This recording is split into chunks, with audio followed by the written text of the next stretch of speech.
It's time for Comeback Sports with Brandon, the coach Perry, and Pat, the shot caller Flaherty. Here we go.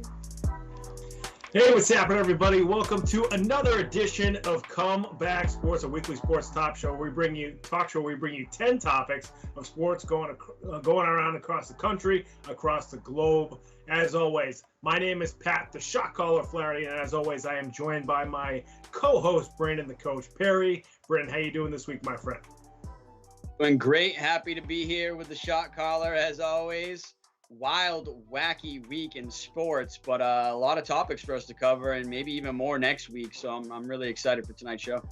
Yeah, a lot happened today, which is crazy. We couldn't fit everything that happened today into today's show, but some of the stuff we'll talk about, we'll branch off into some of the subjects today, and we're going to have a lot to talk about next week as well. But folks, as always, if you want to follow Brandon or I on Twitter, you can check out the bottom of the screen right now. Those are our Twitter handles right there. You can follow us there and check out some of the updates we give you at our Twitter handles. And folks, again, if you like Comeback Sports, make sure you go to YouTube and subscribe to Comeback Sports. And if you subscribe, the subscription will feed you all of the content that comes from our show. The cut-ups that our producer, Ben Kudo, does all the time always is fed to your Comeback Sports subscription. So make sure you subscribe. Makes it a lot easier on you and really helps us. Also, folks, during the show, you can call in live to this number right here at the top of your screen if you want to discuss some of the sports topics with us. Certainly call that number. If you don't want to do it live, you can call it after the show. You can do it throughout the week. Ask us a question. We'll play back your voicemail that you leave, and then you can hear your question on the show as well. So you don't have to do it live. If you're a little nervous about that, just call in, leave a voicemail. And finally, folks, you can check us live on YouTube and chat with us live in the live chat right there on YouTube. As you can see right there, Comeback Sports. Let's go. Jump into that live chat. A lot of good stuff.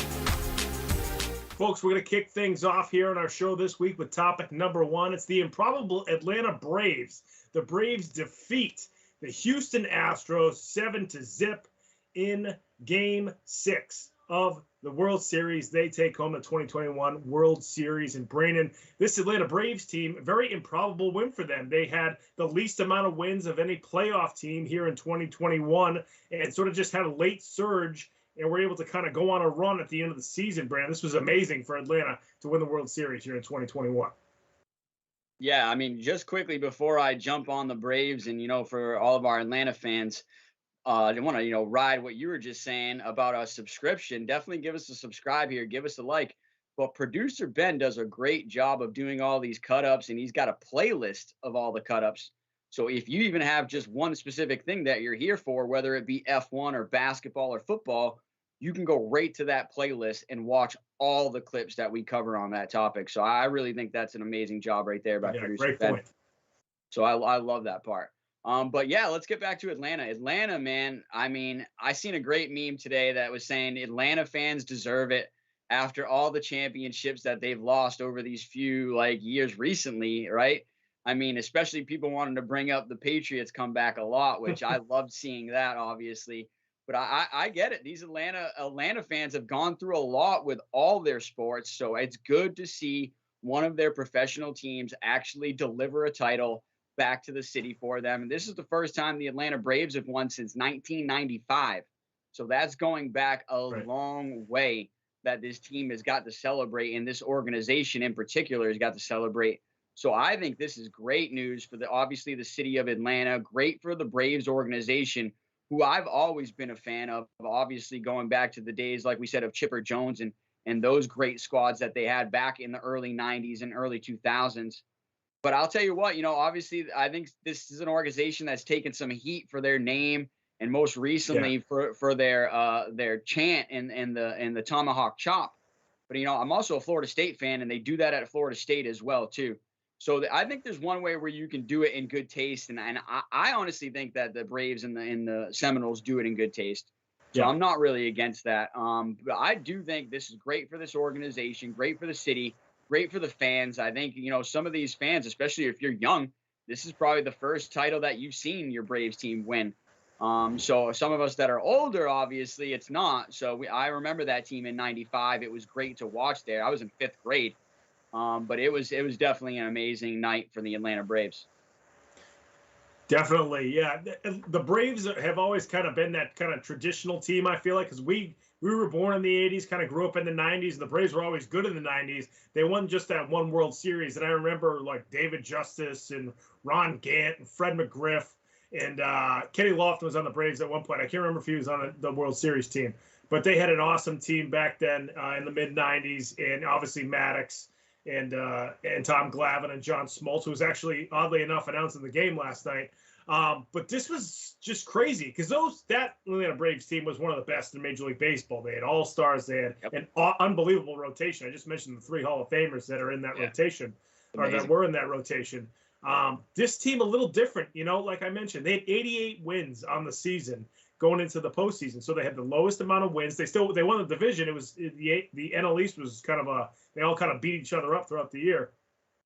But then you go back to they lost their best player, Ronald Acuna Jr., earlier in the season, and then on top of that, Marcell Ozuna, he got hurt. They had a domestic violence issue, so you lose 2 of your best players for a couple of different reasons. And then during the World Series, Charlie Morton, he breaks his leg because of or fractures his leg because a ball went off his leg. So you have all these issues. The other night, last night, Max Fried's foot gets stepped on, and you're saying, if you're an Atlanta fan, like, here we go again. He stayed in the game. Fried was great last night. I think he went 6 innings, didn't give up a run, showed what kind of ace he is. But then, the biggest thing for them, too, was their trade deadline acquisitions, who kind of struggled in their previous teams, played really well for Atlanta. They were kind of under the radar acquisitions because they weren't playing well before. But Jorge Soler he ends up being the World Series MVP. Hit an absolute rocket last night to left field. And then Jock Peterson, who's made some contributions. Eddie Rosario, who was not good in Cleveland this year. Or Rosario, excuse me. Who was not great in Cleveland this year. He comes over, plays well for the Braves. So, you have guys that sometimes that happens when you acquire players who aren't necessarily even all-stars, although Soler has always been a good power hitter. They come over to this team and they kind of just fill certain roles. And that's what happens to championship teams. You look at a lot of different championship teams, and there's 1 or 2 or maybe even more mid-season acquisitions that either help the team get over the hump into the postseason or help the team win the title. That's what happened here with the Braves. Unbelievable season for them. They were the team I was rooting for, and it was great to see them win Game 6 last night. Yeah, they pretty much dominated Game 6 to win it, and that being the deciding game. So it was good to see. But this is just another sign of when, a professional team gets hot at the right time and the right moment, that they can go on to win the title, especially when they get hot in the playoffs. Just another sign of that, But as a coach, I've got to give a nod to their coach, Ron Washington. The man's been around the game for like 3 or 4 decades right now, has been a great coach in Major League Baseball for a long time. This guy, he's going to be a Hall of Famer if he's not already as a player. I'm not sure. Maybe you can answer that. But if he's not already in the Hall of Fame, he's definitely going to be in the Hall of Fame when he decides to, hang it up. But I've got to give a lot of credit to Coach Ron Washington of the Atlanta Braves.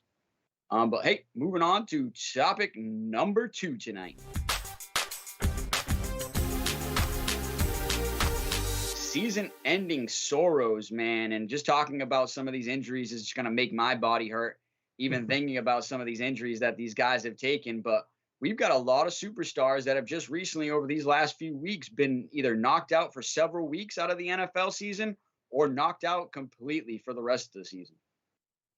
Yeah, the biggest one clearly is Travis Henry. I mean, the Titans lean on him so much for their entire team, not just to get their offense going, but the ball control with him running the ball helps their defense keep them off the field for keep them off the field for longer periods of time, so they're not on the field for the long periods of time. He's clearly the best running back in the NFL. He's just an absolute beast, and now he's got a fractured foot. On top of that, we saw earlier in the week J.J. Watt done for the year with a shoulder injury. I think he has to have shoulder surgery again. And we mentioned last week about the Cardinals. Are they contenders? Then the day after our show last week, they lose to the Packers Thursday night. Then they lose Watt for the season. They actually have a couple of guys now on the COVID list, including A.J. Green. Not sure if he's going to make it to play on Sunday against I can't remember who they're playing this weekend. But this is going to be a tough stretch for them too. When you have, an injury like J.J. Watt, who thought he could maybe lift them over the top, giving you that extra presence on defense. Then you have Jameis Winston, who's not a Pro Bowler at this point, but has been winning games and helping New Orleans win games at the start of the season. And he's clearly a better quarterback than anybody else they have on the roster. So, the Saints, who probably weren't going to be a Super Bowl contender, might have snuck into the playoffs, but certainly are a tough team to face. They have a really good defense. Now you lose Jameis for the year, and you're like, I'm not sure what's going to happen here. But with all these injuries, it's sort of opened some things up for some other teams, especially in the AFC. Now that the Titans are, I highly doubt they're going to be a really strong playoff team. And now you have Arizona that's maybe going to struggle a little bit for a couple of weeks. Like in the AFC, you look at the Chiefs, they're 4-4. They've had a really tough start to the season. We'd mentioned how much they've struggled, but they're 4-4. They could easily go on a run now with some of these teams kind of, having injuries and having issues. And the Patriots too. The Patriots are now 4-4. They just had a really nice win against the Chargers. They could go on a run also. So, there's some teams that are kind of still struggling to figure things out, but the AFC is now wide open. We won't even get into the Raiders situation with Gruden, now Henry Ruggs. That whole thing is a mess. We'll probably talk about that more next week. But the AFC is now wide open because some of these injuries, especially the Derrick Henry injury. Yeah, I think that's probably the biggest injury out of the three players that we're really talking about in this category with, Derrick Henry, Jameis Winston, and J.J. Watt. I do think the Cardinals defense is still going to be pretty good, even without J.J. Watt. Obviously, yes, it's missing one of your best players. It is going to hurt a little bit, but I do still think that defense can carry on and play well, and I think they're going to bounce back, and they're going to be a playoff team, so you're still going to have to contend with the Arizona Cardinals going forward. But I think bigger stories here are the Saints losing Jameis Winston, and what are they going to do for the rest of the season at quarterback? Now, we're not talking about a few weeks. We're talking about the rest of the season for Jameis Winston, a guy that has already battled some injuries in his career. So he's going to have to come back from that, another yet injury. But the Saints have got to really make a big decision on, are they going to look to put the ball full time in Taysom Hill's hands? I believe Taysom Hill's even coming off an injury himself there. So they're really struggling right now in the QB room. Honestly, if I'm the New Orleans Saints, I'm seriously thinking about signing Cam Newton onto my 53-man roster and letting him come play some football for me, because I really do think with the type of offense that they have, plus with Alvin Kamara in that backfield, they just got, Ingram back in the backfield as well for a little thunder and lightning. I think Cam Newton, they could do a lot of work with him the rest of the season. I think that could be some great patchwork. And you got a great coach, one of the best offensive-minded coaches there in New Orleans. So I think if he gets Cam Newton, he could put him in a position to succeed. But I do think the biggest injury here is that Derrick Henry injury. I don't know, man. I think the Titans are going to struggle, like you said, to get into the playoffs without their best player. And now they're going to have to really rely on that passing game. And I don't know. I'll tell you what, Julio Jones has been a big disappointment for them this season in that trade. Yeah. He's been unavailable at times due to injury. And then when he's on the field, he's not really producing yet. So I don't know, having to rely on Tannehill and those, few receivers. They do have a couple of great receivers. I'm not going to lie, obviously with Brown as well. But having to just rely on that, it's going to be really tough. And we're talking about Henry was on pace to run for over 2,000 yards and more yards than he ran for last year and was an MVP candidate. So I've got to think that right now, that is the biggest injury right now. And then close followed behind is the Jameis Winston injury. Yeah, you wonder if Tennessee, going forward, and some of these other teams going forward, especially with their top-tier running backs, will maybe lighten the load a little bit and not just, give them 30 carries a game, because, you think about a fractured foot, and you wonder if there's some wear and tear there with a guy like Henry who carries the ball so much, and it's just a big body too. That's a lot of weight and muscle sitting on your extremities, your feet, your legs, and things like that, and your joints. So you wonder if they maybe will ramp it back when he comes back either next year. He might come back this season. I don't see it. I don't think they would risk him at the end of the year this year. They're also not going to probably be a team that you would expect to go to the Super Bowl. Why risk it? Let him sit out a year and then come back next year, which is what I think the Titans will do. But we'll see. Think crazier things have happened in the NFL. And that's going to do it for topic number 2. Moving on to topic number 3, sticking with the NFL, and a bunch of moves were made at the trade deadline. Nothing major, except for the one that was right before the trade deadline. That was that the Rams just traded Von Miller. That's right, the Rams are ramping up. Von Miller was traded to the LA Rams. Rams sent back to the Denver Broncos a second and third round pick in 2022. A lot of memes about the Rams front office and how they don't have any picks anymore, and they're all looking around like, what do we do? But clearly the Rams are going for it this year. They see what's going on with a team like Kansas City. They see some of these injuries, and they already ramped it up when they gave away all those draft picks for Matt Stafford. You already got Aaron Donald. You have really good receivers. Unfortunately, Cam Akers got hurt, but they have some other running backs that have been doing all right. Darrell Henderson's actually been very good this year. And now you see Von Miller getting traded to the Rams, Brady. And this is a pretty crazy trade, in my opinion. Yeah, I think this is a big trade, and I have to agree with you that this is an all-in type of move for the Los Angeles Rams, where they're putting all their money where their mouth is to go and try to win a title, and they know their window is small. And I'm telling you what, I believe that Sean McVay thought their window was even smaller when they had Jared Goff. So, and he's still thinking, hey, this window is pretty small, even with a great quarterback like Matthew Stafford. So we've still got to invest everything we can to basically make a push to win a title here in this either this year or next. And that's how small the window is in the NFL, that you have got to get it done when you've got some great players. And the Rams do across the board. And this just solidifies it even more. Man, I was telling my brother, a dangerous defense just gets even more dangerous. Or you could say a scary defense gets even more scary. If you're an offensive player, especially if you're a quarterback, you have got to be, crapping your pants every time you drop back. You got Aaron Donald coming up the middle, and then you got Von Miller switching sides and rushing off the edge. We know historically this guy is one of the best edge rushers of all time. And if he can stay healthy for the Rams, he is definitely going to help this defense put up some great numbers. And it's already been one of the best defenses in the NFL. But this is now, I think, top 5 defense in the NFL, rushing the passer here. And, we're talking about how the Arizona Cardinals just lost J.J. Watt, and that got, their pass rush got a little weaker. Well, now the Rams just got that much better rushing the passer. So any team going forward has got to look out for that. But, talking about a great team already on both sides of the ball, I quickly have to talk about how 2 guys that are definitely in my MVP pool of candidates are Matt Stafford and Cooper Kupp.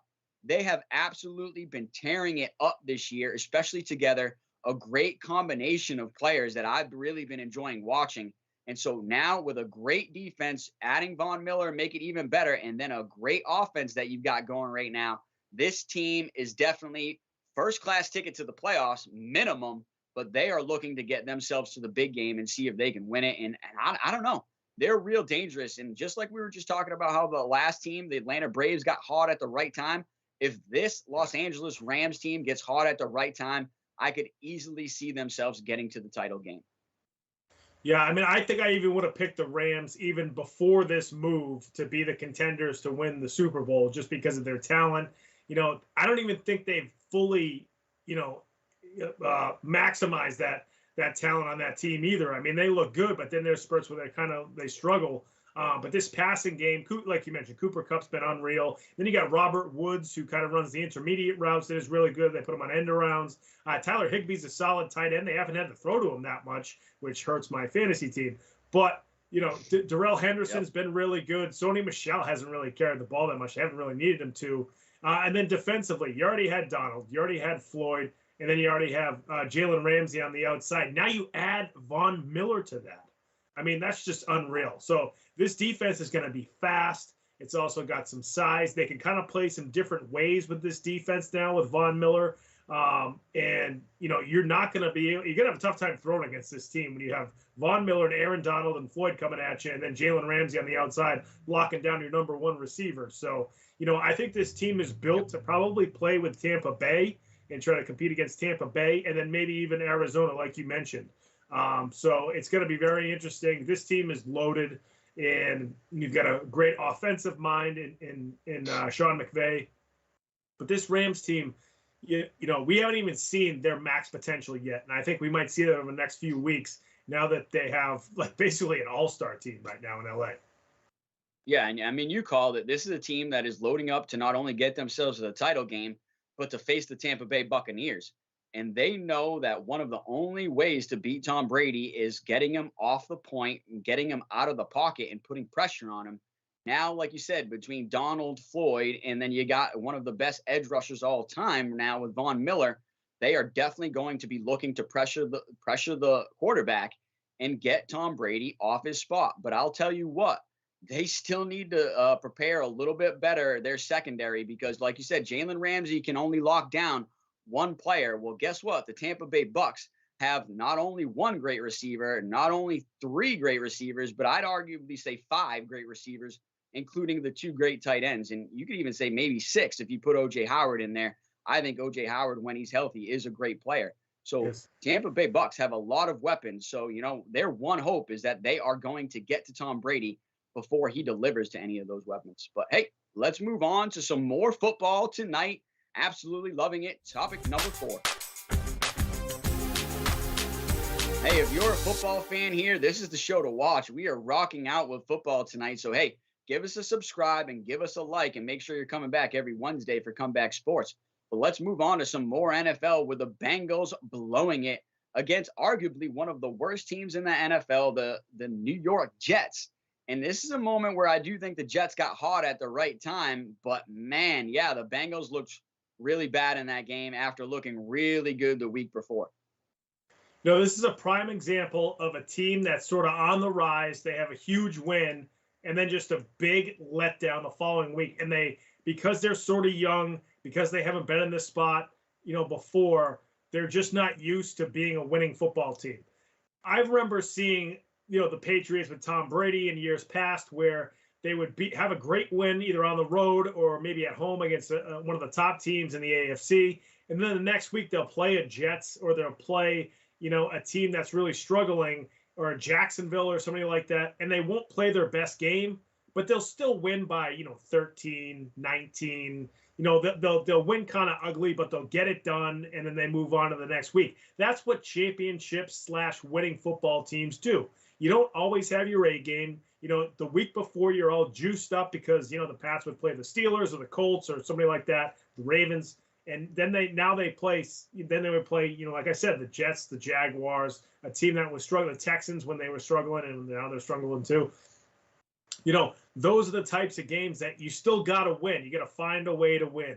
And the Bengals just, aren't really ready to be that top team yet. We asked last week, they certainly have the talent. Joe Burrow, we mentioned we really like as a quarterback. He's going to be a very good quarterback in the NFL for a long time. Jamar Chase, probably going to be Offensive Rookie of the Year. I think it's him, then probably Mac Jones is probably second in that category. And then they've got some young guys on defense. The offensive line's a little bit better. They probably need to add another piece there. Joe Mixon's really good running back. But again, they don't know how to win week to week yet. And that's when you have championship teams. It's I don't want to say it's easy to get that big win, but when you can win consistently, that's when you're a championship contender. The Bengals just aren't there yet. Yeah, as a coach, we bring this up and we say this is called playing down to your competition. You never want to play down to your competition. You just want to continue to play your game and dominate and go out and win. And I think this is one of those moments where the Bengals played down to their competition and came in a little bit lax, per se, and thought they were just going to roll up the New York Jets. But the Jets had other things in mind, looking to get one of their first wins of the season, and with their backup quarterback in as well. They came out and played tough, and they played a really good game plan as well. One that some people are saying they stole from the New England Patriots that whooped their butt the week before. And they pretty much went out and did a lot of the same things offensively to the Bengals. And I kind of agree with it, honestly, when you look back at the game. But I think smart move by the Jets, whatever it is, copycat league. And sometimes in general, football is a copycat type of thing. When someone's doing something hot, another team will pick up on it, maybe throw their own twist on it. So I do think that is true. But man, this Bengals team, like I said, playing down to the competition is not something you want to do routinely. I do believe they can still bounce back and have a great season. I still do think this is a playoff bound team. But I'll tell you where they have to improve is defensively.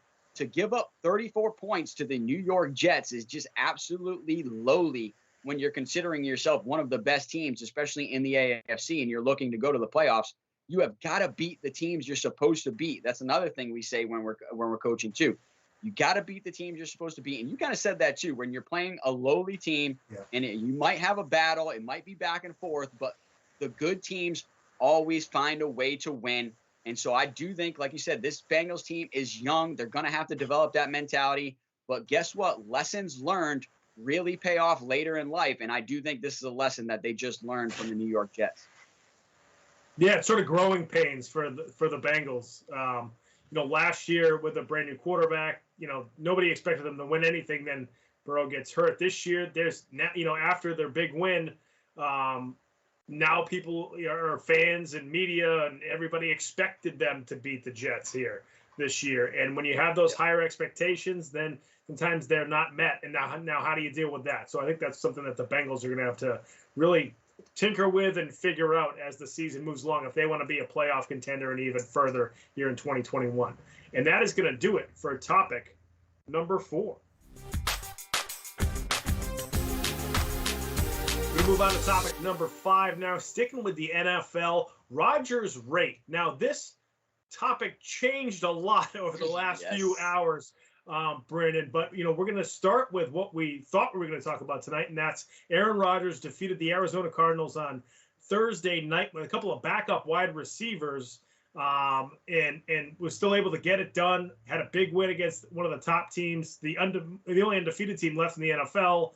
And you're saying to yourself, after that first week where the Packers got smacked in the mouth in week 1, they've been so good. Rodgers has been so good throughout the season, despite what happened in the offseason. And you're saying, this Packers team looks great. Should Aaron Rodgers be the MVP? And then, of course, we got the news drop today. Yeah, I mean, big news drop today, too. So I'll hold off on that. Well, let's go back to that Cardinals game. And it was a story that kind of expanded today into this story was that, Davante Adams and Lazard were going to be out for a COVID test. I believe Lazard was a close contact to the positive test of Davante Adams, So those were the big stories heading into that game with the Arizona Cardinals, that Aaron Rodgers was going to be without his 2 best wide receivers going up against one of the best teams in the NFL. Go into that game, and Aaron Rodgers absolutely carved them up, carved the Cardinals defense up. And we've talked about it on the past too. If you're a viewer, how we said that Arizona Cardinals defense being one of the best in the NFL, but they still did have to improve if they wanted to be a championship team. I think they got exposed a little bit here by the Green Bay Packers and by Aaron Rodgers here playing with some backup players, and Aaron Rodgers still carves them up and gets the win, man. I'll tell you what, he was putting on that fake championship belt all night because he played great in that game and they got the W. But then the big news drops today that, that their COVID situation in Green Bay is expanding and spreading there. And so they've got a little bit of a mini outbreak, along with, I believe, the New York Giants, too, who are fighting a little bit of an outbreak on their team. And it's the big one. It's the best player on your team. It's Aaron Rodgers, your MVP. And in my opinion, yes, you have got to put him in the MVP category right now and in the pool of candidates up there, like we said, with Tom Brady, Kyler Murray, Cooper Kupp, maybe, and Matt Stafford, a couple other guys. It's kind of wide open right now. You've got so many players playing at a high level. Lamar Jackson, cannot forget about him right now. So that MVP conversation is still wide open, but Aaron Rodgers has definitely put himself in it. And with this story, back a couple of weeks ago, he said he was immunized, a little wordplay, but it really was that he did a little holistic immunization. And by the NFL standards, he is unvaccinated and an unvaccinated player. The Green Bay Packers have done a great job of keeping that quiet over the weeks, but today it just blew up in their face and also in Aaron Rodgers' face, because now he's got some questions about, was he trying to lie with his comment of being immunized and try to, brush things under the rug? Or was he being truthful there when he thought he was, being honest when he said he got immunized and he thought he was going to pass the NFL standard? But he did not. He's unvaccinated.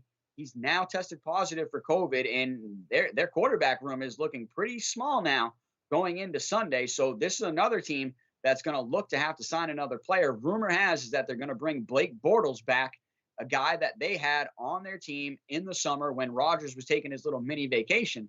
So this is another little mini vacation that he's going to take. But I do have to say, I hope he's feeling good. I hope he gets better. But Aaron, man, you've got to do a better job. You got to get vaccinated now and be better and for better showing for the community and for players out there.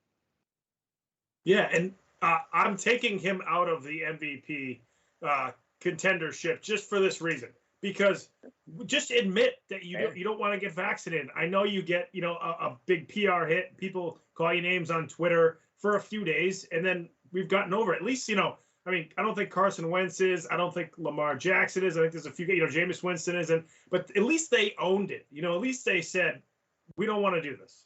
I don't agree with them. They should be vaccinated. It's a lot easier to, even if you test positive, to come back quicker. You come back sooner if you're vaccinated. So I just think it's dumb not to get vaccinated if you're an NFL player. But at least those guys owned it. Now Rodgers has been walking around probably without a mask on, probably not abiding by the COVID protocols because, he tells everybody he's vaccinated. So people aren't, kind of being more protective of themselves against him. And then now he's you find out he is unvaccinated. That's not being a leader. That's not being a quarterback, in my opinion. The guy's unbelievable. Rodgers is a top 10 quarterback of all time. But to do this is a lack of leadership from Aaron Rodgers. Not just not getting vaccinated, but lying about it or stretching the truth, however you want to call it. I mean, you're not vaccinated, dude, but everybody thought you were because of the way you were talking in the press conference. So I think he misled people. Add that to what was going on in the offseason. Even though I agree that, holding out, especially if you're an NFL player, I have no problem with that because of the how short players' careers are.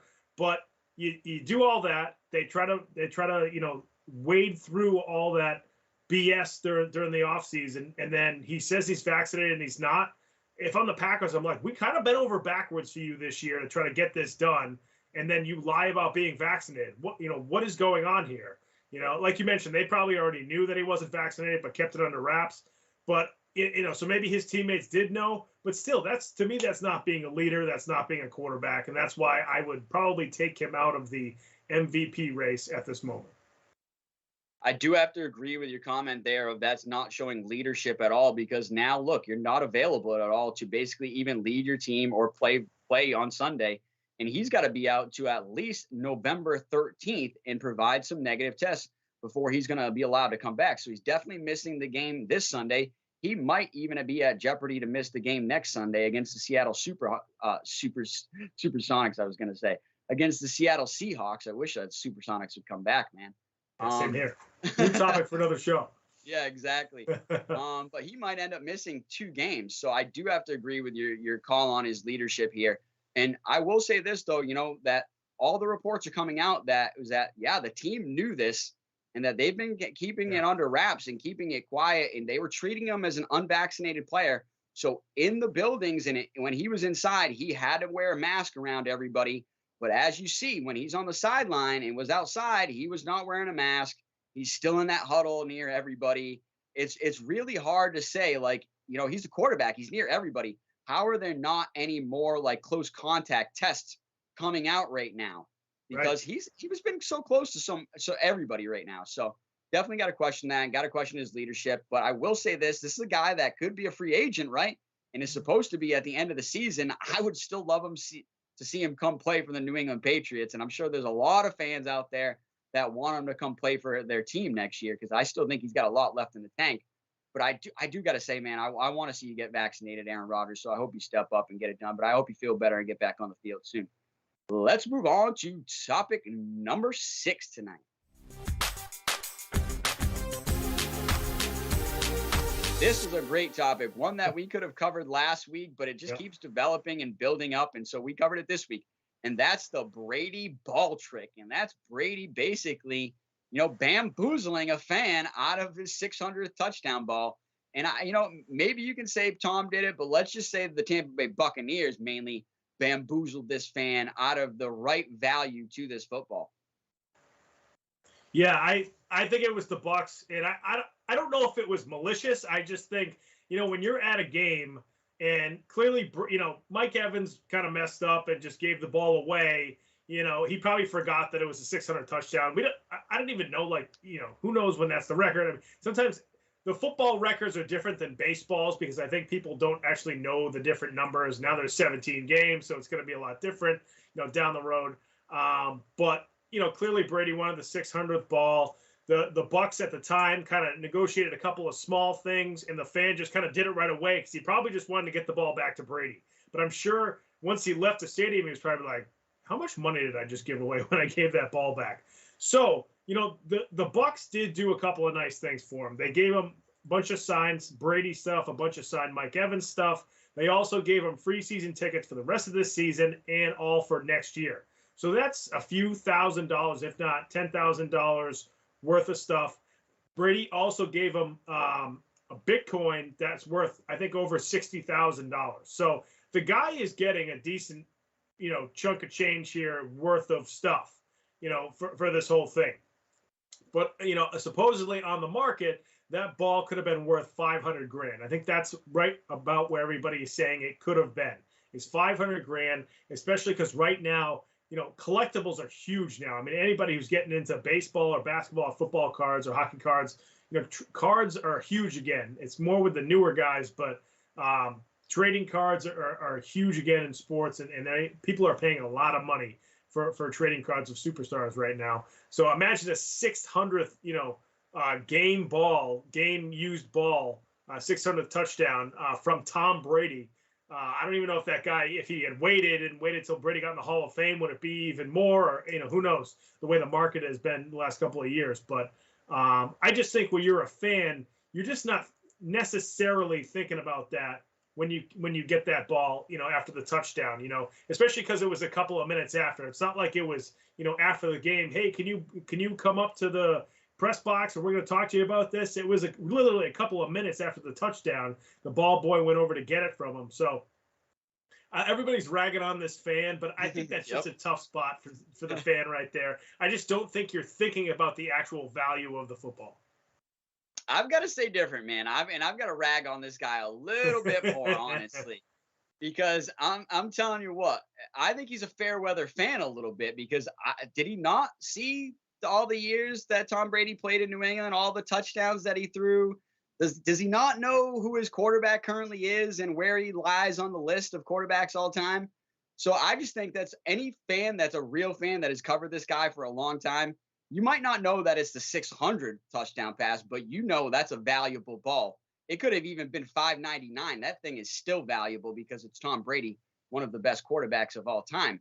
So I just think that he got himself bamboozled. And I kept saying, I even tweeted out, the guy just literally fumbled $500,000 in that stadium. And it's just terrible. So I've got to blame him a little bit for not knowing better.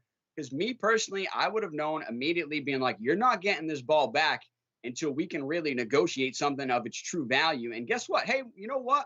Take me down onto the field right now. Take me down onto the field.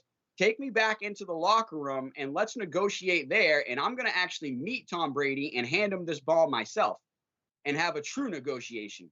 That's what I would have done. And I would have got a lot more value closer to this ball, and a ball that's estimated at, let's just say $500,000. But I've seen some reports of that it could be up to $2 or $3 million, because you might not ever see a player throw 600 touchdown passes, even in a game that is now pass heavy. And I've got to agree with that, honestly. And this is, like I said, one of the greatest quarterbacks of all time.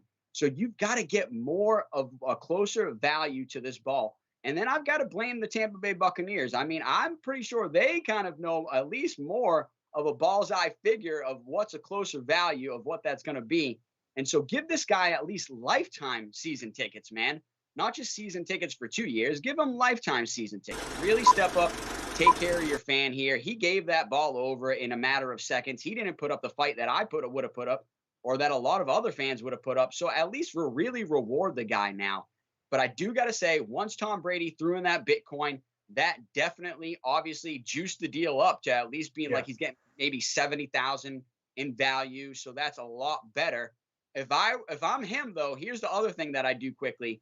They gave him, I believe, $1,000 gift card, right, to the team store. I buy a bunch of Tom Brady jerseys, maybe Mike Evans jerseys, and then I get them all signed by those guys, and I try to sell those on top of it. because I still think there's more value out there for what this ball's worth. So I've still got to think that this guy got bamboozled. But I will say, good for Tom Brady for getting the ball back. He deserves it. It deserves to be in his possession.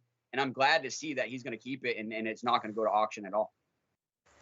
Yeah, I think you're right. The best thing for him to do would have been to say to the ball boy, can I meet you after, or can I meet with a security guard and we'll negotiate this after the game or something like that. Then he's got time to think about it. He's probably there with other people at the game, whether it's family or friends. They can kind of weigh in and say, hey, listen, this thing might be worth. He could jump on his phone and try to figure out like how much is this worth. I mean, there's people on Twitter that are already tweeting stuff out. So he and the Bucs and Tom Brady and maybe Mike Evans all could have kind of come to a better conclusion right after the game. But in the heat of the moment, it's just so different. I mean, you know, he, like you mentioned, he gave up a lot of money there, but it's just hard to kind of think of what we would do in that situation, especially because it was in the middle of the game.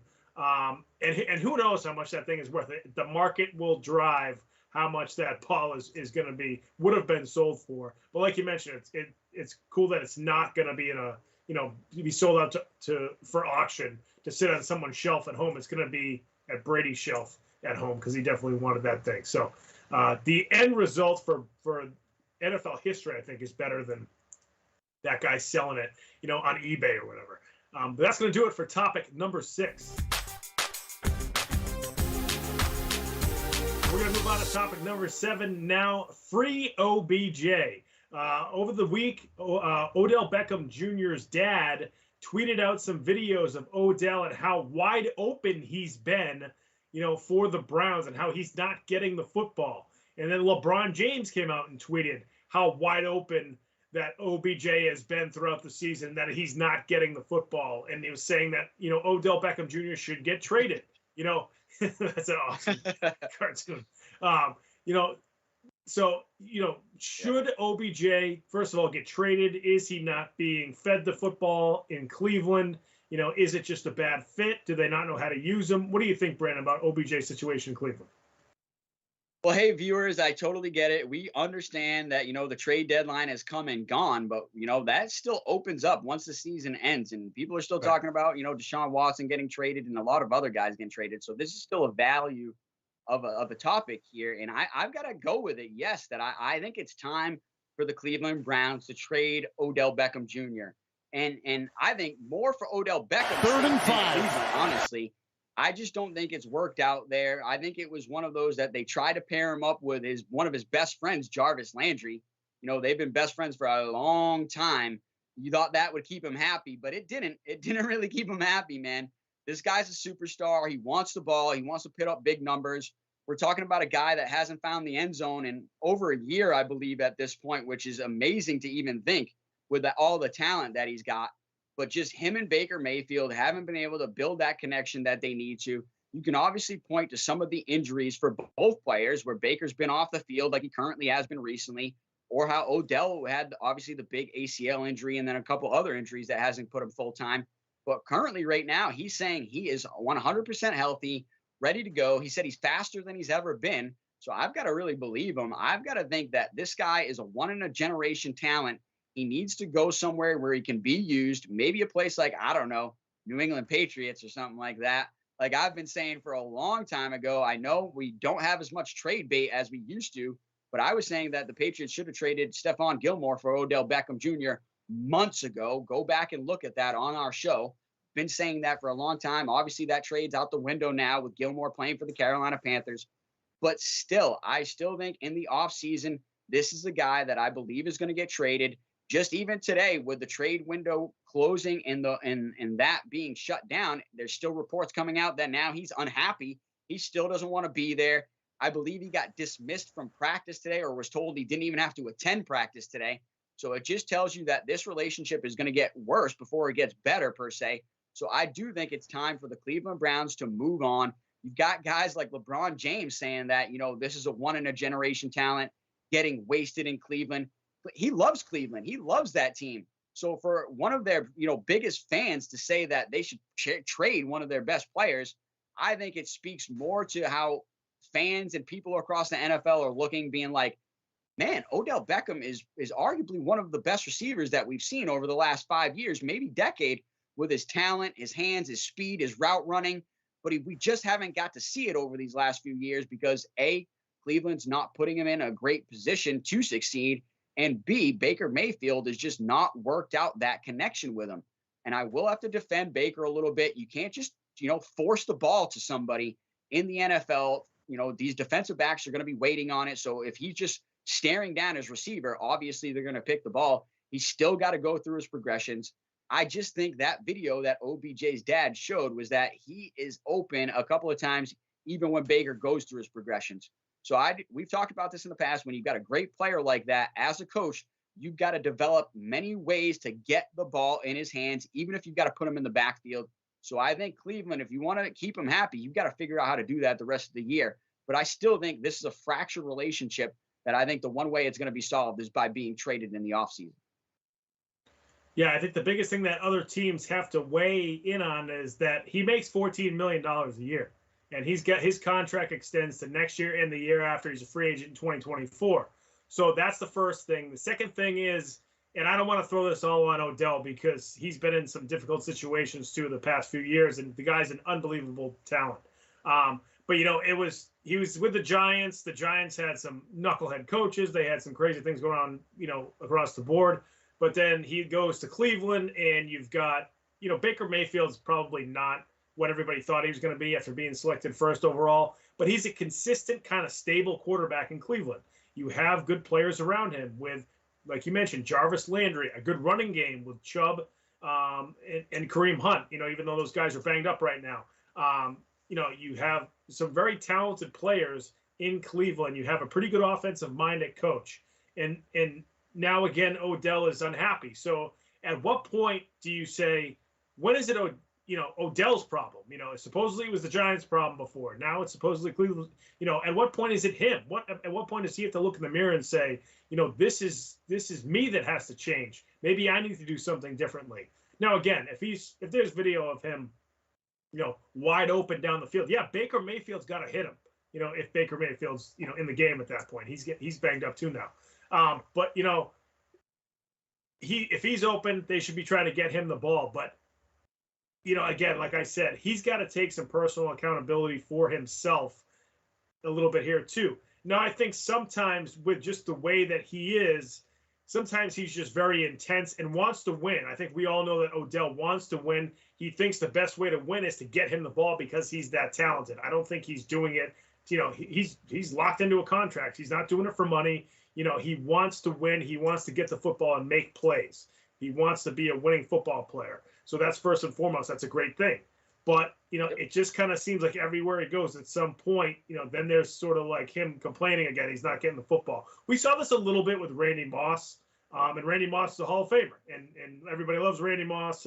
But when he was a player, there were times when he was kind of a pain in the rear end. And the Patriots ended up trading him, after his during his fourth season with the Pats, because it just became too much. So you wonder, and then he kind of regretted it afterwards. So you wonder if the same thing is going to happen with OBJ if he does get traded in the offseason. Yeah, I quickly just yelled out or underneath my breath, I said, Terrell Owens. Oh, So yeah. There's other wide receivers that this has happened for. I think I don't want to call wide receivers divas because, I don't really think they all are, but some of them can be, and some of them are the best wide receivers of all time. You've got a guy like Jerry Rice that probably never really complained or cried for the ball, and he's one of the best receivers of all time too. So you've got them on both sides, right? But we definitely have seen receivers from this mold that have, like you said, made it to the Hall of Fame. I do think he's got some talent like that. I do think this is easily a guy that could get 1,200 receiving yards or 8 to 10 touchdowns a year if he was used right. So I've still got to put a little bit of this on the coaching staff that you've got to look to utilize your players better and get them the ball. And I'm not saying you've got to overutilize them and make them the only guy in the game plan. We just talked about how you've got a lot of great players on that team and a lot of great weapons. But you've got to find ways to get this guy the ball. And I think that's something that they've just got to improve over the next a few weeks here. But I'll tell you what, I do think this is a topic that's going to expand over these next few weeks, and we're going to have to cover it some more. Let's move on to a great topic, a funny one, topic number 8. Topic number 8, and that's the best of game day. Man, Ken Jeong, I probably murdered his name, and he'll probably have a joke for that too. But this guy is amazing. One of the best comedians. Obviously, he was in the movie Hangover and a lot of other movies. He's got his own show on TV, I believe, where he plays a doctor. He's an absolute funny man, but he just delivered one of the most funniest moments on game day history, in my opinion. Yeah, sometimes when you watch, I love Game Day. College Game Day is great. That show has been so good for so long. It started really with the football, but the basketball College Game Day is really good as well. And you're seeing Desmond Howard just die laughing after Ken Jeong was on there. Sometimes they bring celebrities on or musicians or former players, and it just kind of doesn't work. It's not funny. It feels forced. Like they have some of the country singers on there, and it just kind of they just seem so out of place. Ken Jeong, who's clearly not a college football expert, but was so good off the cuff, just kind of cracking jokes, and he was making his picks, but his picks were really funny the way he was making them. But he also kind of knew a little bit about college football. I think he grew up in Detroit, so he was talking about the Michigan State game, which was great. And then the joke that he made was something about his wife went to one of the schools that was in one of the picks, and he said something like, I can't even think of it. You complete me, ho, but that's the last name of his wife. It wasn't because he wasn't using the derogatory term. That was his wife's last name. I just butchered that, and nobody's laughing because I'm not Ken Jeong. But when he did it on set live, it was one of the funniest things I've ever seen on College Game Day. So, and you just saw Desmond Howard cracking up. Lee Corso didn't even know what to do. He was laughing kind of on the inside, trying to hold it in. Everybody in the set loved it. And but the whole segment's funny. If anybody wants to go back and see it on YouTube, after you subscribe to Comeback Sports, check this out on YouTube and make sure that you watch the full 13 minutes because he's really funny, given all the different picks and given the different opinions. He was great up there. It was one of the few times that bringing the celebrity on that set actually worked. Yeah, like you said, this is one of the best things I think that college football, and like you said, now college basketball has going for it, is this show, College Game Day.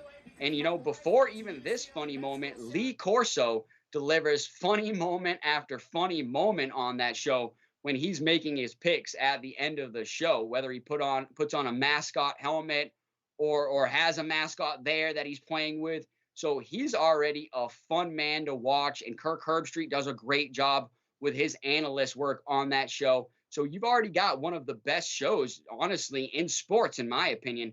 But then you throw on Ken Jeong with his funniness and the way that this man can just make you laugh and just grab an audience. He delivered one of the most, the funniest moments of all time, I think, better than any moment that Lee Corso has had on that show. Like you said, when he says, I've got to pick UCLA, and I've got to say, Tran, you complete me, ho. And that's her last name, ESPN. What are you thinking there? How dare you? Yeah, he was relax, ESPN. Yeah, relax, ESPN. How dare you? And I'll tell you what, he didn't even laugh, but then when he pans and looks at like you said, I forgot his name there, the Desmond Howard. Yeah. He looks at Desmond Howard, he just starts laughing himself, realizing how funny that moment was. And I'll tell you what, I liked it on my Twitter, and I was sending it out to everybody because it was just one of the funniest moments I've seen, honestly, of 2021. But definitely in that show's history, that's got to be up there for one of the best moments.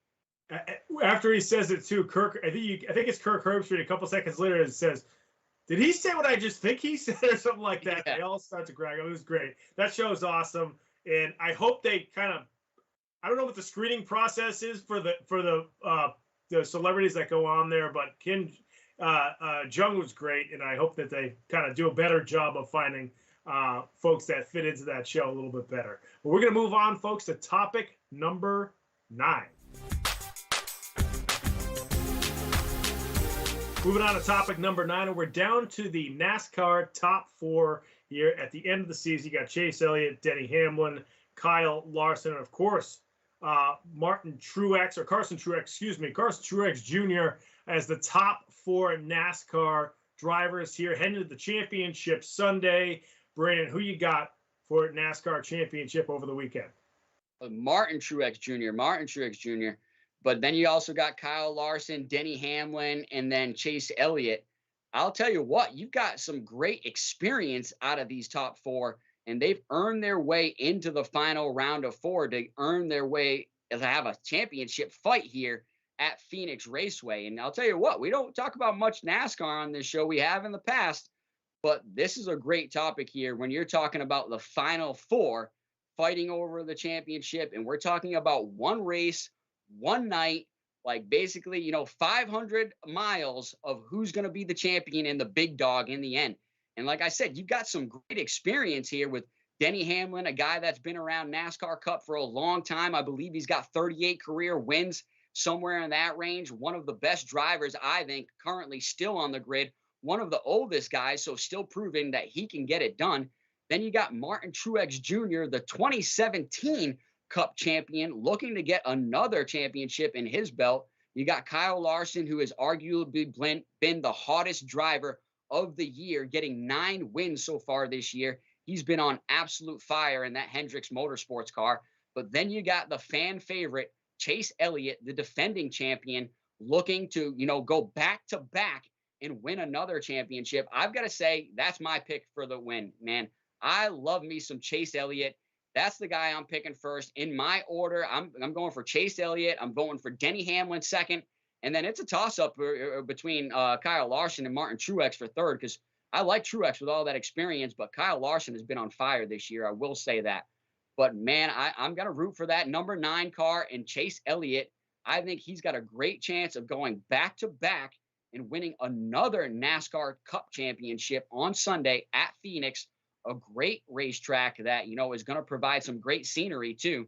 And I'll tell you what, the NFL matchups, unless you've got NFL Sunday ticket, I was looking at the NFL games. They're not that great on Sunday. So I'll tell you what, I'll have to be watching myself, first off, F1 at Mexico, but then I'll also be watching this title championship fight in NASCAR in their final round of the season too. Like final race, final round for the championship, all 4 of them battling it out. And I'll tell you what's different from obviously F1 to NASCAR is in NASCAR, they don't mind bumping and grinding and trading some paint and maybe even spinning somebody out if they have to go get the win. So this is going to be an exciting time seeing these 4 battle it out. And I believe like a field of 35 cars that they're going to have to battle their way through. But like I said, my vote is going for the fan favorite, Chase Elliott, to win another title. Yeah, I want to fire up Talladega Nights right now with Ricky Bobby, just hearing about all this stuff going on over the weekend. Magic Man. Now you see him, now you don't. You know what? I'm going to take Kyle Larson because I just think he's been so unbelievable this year. You mentioned the 9 wins. He has more wins this year than the other 3 drivers combined. The other 3 drivers combined for 8 wins. I think he's got something like 25 out of the 35 top 10 finishes this year as well. Never mind just the 9 titles. So, he's been so good this season, and you would think that this would just carry over and he would continue his dominating run. He's been on fire, like you mentioned. And I'd love to see, when you have such a great season overall, I do like, capping it off with a championship. I love seeing teams who are so good all year, finish it off at the end of the season. We all love upsets. We all love teams and players and athletes that come from behind and to win. But I just love seeing an unbelievable season capped off with a title. Larson is going to be my pick. I know Denny Hamlin's got a lot of experience in these situations, and so does Chase Elliott. So those 2 guys are going to give them a fight. But I think it's going to be Larson. He's been so good this year. He's been unbelievable all season long, consistent from bookend to bookend, that I'm taking Larson over the weekend. No, I love it. I think that's a great call. And I love how you're saying you want to see him actually finish it up. He's had such a great season. You just want to see him finish it and get that final W.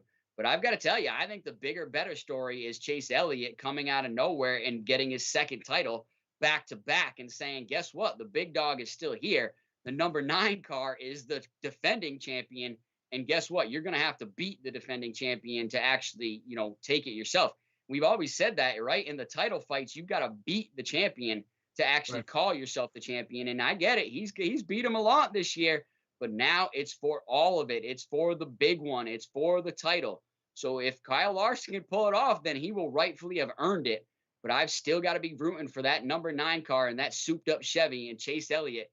And I'll tell you what, we love rivalries. Chase Elliott's had himself a great rivalry with Kevin Harvick these last few weeks, where they've been exchanging some funny comments off the track. Especially Chase Elliott has said a lot of funny stuff about Kevin Harvick and calling him out. And so I love that about NASCAR.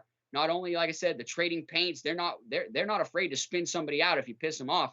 So it's just really one of those things where you're going to see all 4 of these guys attack and be in full attack mode and full send, fighting for this championship on Sunday at Phoenix Raceway, and I can't wait to watch it. But let's move on to topic number 10 tonight. The Celtics are stumbling. Yeah, it's an unfortunate topic for topic number 10, but it's one that we will definitely cover here, being a local, show out of Boston, Massachusetts. First, hey, give us a subscribe, give us a like here at Comeback Sports, and come back every Wednesday to check out the latest and greatest here. But I'll tell you what, these Celtics, they've been struggling. It's still early, so I want everybody to just take a breath and take a step back. But the Boston Celtics have definitely been struggling at the beginning of the season. Yeah, no question. And I think the way that they lost against the Bulls last night was it 2 nights ago? I can't remember now. No, it was Monday night. Was just so frustrating as a Celtics fan. I wasn't watching the game. I was actually watching the scorecast because I had something else going on. But just to see them up by, I think it was 19 or maybe even more at one point in the third quarter, and all of a sudden the fourth quarter, they just get their asses handed to them, and they give up this game to a Bulls team that's been good to start the season. But if the Celtics could have beaten the Bulls, had a really good showing like they did for the first 3 quarters, then you're saying, okay, they've kind of figured things out. They've ready to ship a little bit. They beat a good team. Now they're kind of off and running. But you didn't see that. Before that, they had lost to the Wizards twice in a row, once in overtime, once in a close game. They're not getting blown out or anything like that, besides that second game of the season, I think, which was against Toronto. They haven't really been getting blown out of the building, but, they should be winning more games. And I think it's also their style of play and the way that they're playing right now seems to be similar to last season when everybody was getting frustrated with them. They have these 2 young superstars in Tatum and Brown. You got a guy like Marcus Smart. Now you have Al Horford, who's been playing really well. You have Robert Williams, who the other night seemed to kind of get injured a little bit, even though he came back in the game. But they're sort of playing this ISO ball, one-on-one. They're lackadaisical on defense. And Ime Udoka is supposed to be this really good defensive coach, especially coming out of the Spurs system. He was coaching in the Olympics with Jason Tatum there. And I think you expected the Celtics team to have a grittier, tougher mentality. They have some guys, like I mentioned, Horford. Josh Richardson's a good defensive player. You got a healthy Robert Williams right now. Grant Williams is there as kind of coming to the game and just provide some toughness. But we haven't seen it, and they need the younger guys like the Romeo Langfords and Aaron Nesmith to step up, but maybe they need more playing time. Maybe Peyton Pritchard needs more playing time, So I think that the Celtics are still trying to figure out their identity. The coach is still trying to figure out what to do here. Brad Stevens yesterday, as the GM came out and said, or the president of basketball ops came out and said, Tatum and Smart were talking about stuff at breakfast, and they're trying to figure it out, and things are okay. It's just still early in the season. You got a new coach, that sort of thing. But I just hope they don't wait for the first 30 games of the year and try to change their mentality, going out there, either on defense or just with mental toughness, because they lacked that last season. Yeah, that's not something you never want to hear, too, to be honest, in any team sport. But, an 82-game season, I definitely think it's a long season. So I want fans to step back and just take a deep breath and relax and hey, look at our lineup and look at our roster. We've got a good team that I think can bounce back. They've just got to find a rhythm here. And hopefully, they find it here soon. But I still do believe in this team, still led by these 2 superstars of Jaylen Brown and Jason Tatum. But yes, they do have to learn how to play more team basketball. And so I'm specifically putting that on those 2 superstars.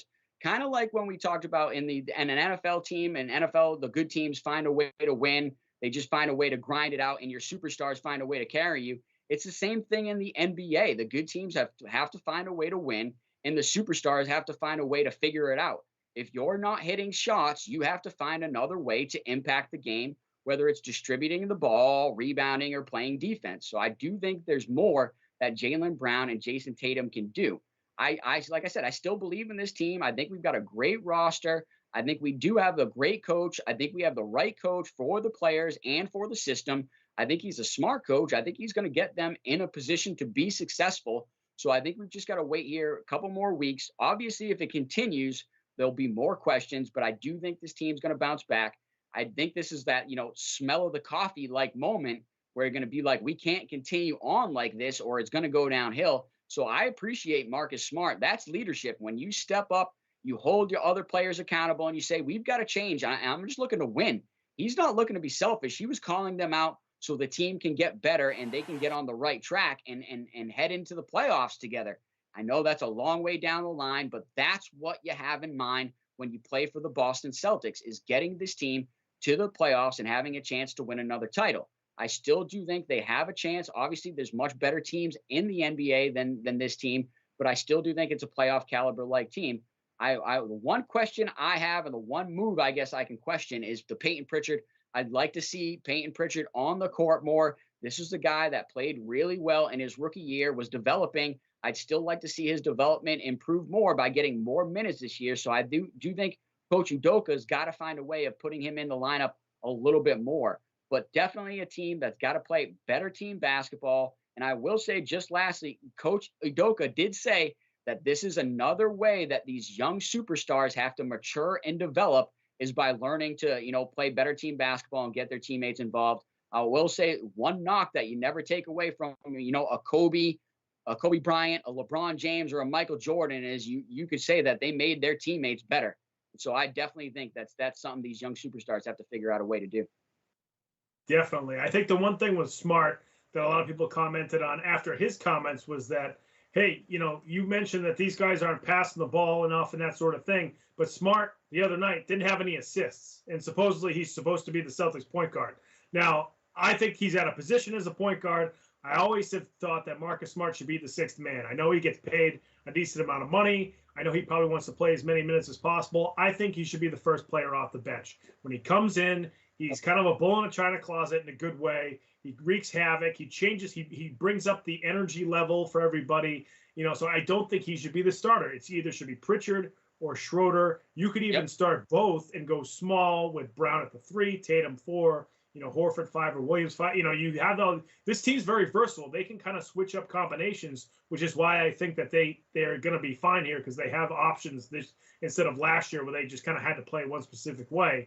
But yeah, it at the end of the day, it falls on Tatum and Brown. They have to be better. Tatum goes ISO. I love Jason Tatum, but he goes ISO ball all the time. And, Jaylen Brown will have one game where he looks unbelievable. That first game of the season, I think, is when he scored 46 points. He's had some awesome games where he's shows how much he's improved since his rookie season. But then Coach Udoka mentioned it the other day, and then there's some games where he just kind of, you forget he's out on the floor. So these guys have to be better at getting the teammates involved, bringing a consistent effort night in and night out. It's going to be the first season in almost 2 years now that these NBA teams have had 82 games. So guys are going to get resting at certain points, and it's going to be incumbent upon those two superstars, as long as they're healthy, to make their teammates better, like you mentioned, Brandon. So we'll see if that happens down the stretch for this Celtics team. Folks, that's going to do it for Comeback Sports this week. Thank you so much for joining us here on Comeback Sports. As we've mentioned this entire time, you can subscribe to Comeback Sports on YouTube. Just search for Comeback Sports. Check out the logo right there in the middle of the screen. It's the logo that'll be on our Comeback Sports YouTube subscription page. Make sure you subscribe. All the good stuff will be filtered to our Comeback Sports channel. Again, our Twitter handles are at the bottom of the screen, so make sure you follow those for all the different updates that we will try to give you throughout the week.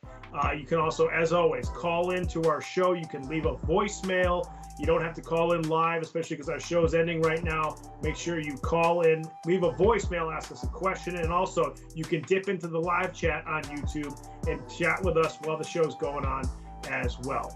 Folks, thank you so much for joining us here on Comeback Sports. Brandon, what do you got as our final goodbye statement here before we sign off from Comeback Sports? Well, I want producer Ben to pull up the live chat, and I just wanted to quickly, if Ruseman Reese is here, what does Ruseman Reese think that the Cleveland Browns need to do with OBJ? or what's his opinion on that situation? And if we don't have a chance for him to comment, quickly now, Ruseman, I'd like to hear what you got to say in the comments on the clip or something. So the Bulls are balling, but I want to hear what he thinks about OBJ. That's what I want his opinion on. Well, he is right. The Chicago Bulls have been really good this year. I didn't think DeMar DeRozan was going to be a good fit for them. I thought they needed more shooting. But, a lot of folks wanted Lonzo Ball to be traded to the Celtics. He's been really good for the Bulls as that ball distributor. He's shooting better. He's always been a good defensive player. You wonder if they should have made that move. The thing with the Celtics, though, is if they had made the move for Lonzo Ball, then you're riding or dying with your top three being Ball, Brown, and Tatum. That's the top three that you have to go with as your championship team. And is that your title contender right there? Because I think you'd be stuck with those guys for a couple of years. So I would love to see Lonzo Ball with better flexibility. Yeah, absolutely. I don't know if that's your third guy, but we'll see. Folks, thank you so much for joining us here on Comeback Sports. We'll see you next time. Have a good week, everybody.